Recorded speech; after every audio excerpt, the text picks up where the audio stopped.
Hello mga katemas, magandang umaga. Pagkadagkuha sa itong lukos mga katemas. Tulo ko mga katemas, kadagko. Ang daming laman mga katemas. Meron po tayong 3 lukos malalaki. Ano mga katemas.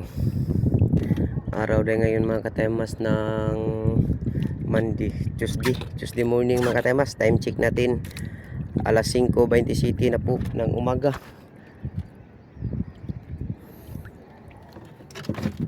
Wala pa tayong huli mga katemas, 0 pa sa ikto mga katemas. Sa panglimang bubo po natin ito, panglimang squid trap, wala pa tayong huli. Ayan po yung baba niya mga katemas. Kukunin na natin mga katemas at bilangin natin at ilang piraso mga katemas. Ayan mga katemas, yun na pong isa.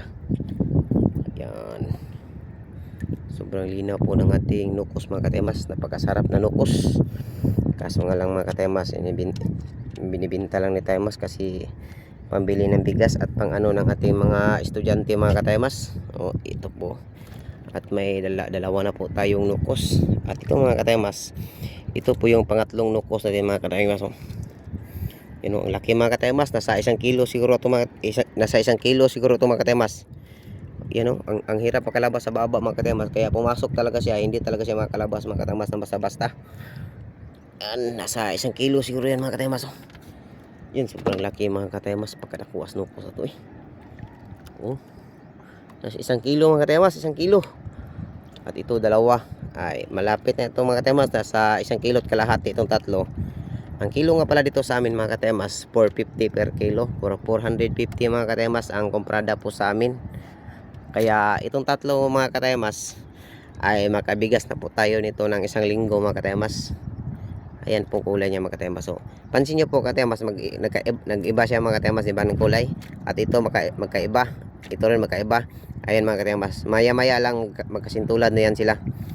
Pag ganyanin mo yan mga katemas, pag galaw-galawin mo yan, yan napakaganda ng nukos na ito mga katemas.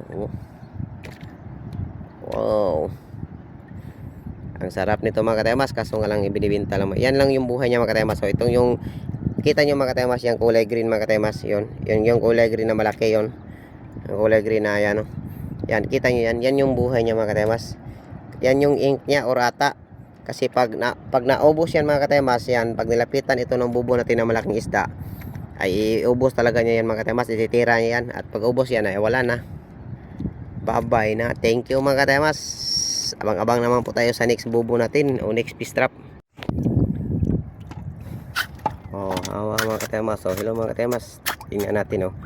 Meron po tayong 3 pirasong huli, 3 pirasong nukos mga katemas. Buhay pa po yan mga katemas. Buhay na buhay. At yung itlog niyan mga katemas, kukunan natin yan doon, lagay natin doon sa ibang bubo doon mga katemas. Kasi kinain ng saguksok doon, kinain ng saguksok yung itlog doon or egg. Kaya yan mga katemas, kukunan natin yung egg na yan. Yung isa na nandun sa malapit sa isang cook natin, malapit sa 1.5 na plastic. Doon yun kukunin natin kasi nasa baba na yan. At yan mga katemas, 3 na maliliit. At ito pala yung huli natin kanina mga katemas. Yung isang mga katemas nasa 1 kilo yan mga katemas. 1 kilo yan. At ito pala yung kumakain doon sa ating itlog doon sa isang bubo mga katemas. Yung itong dalawa nagsama pa talaga. Ayan, inubos lahat ng itlog. Kaya abang-abang nga po tayo sa next bubo natin mga katemas.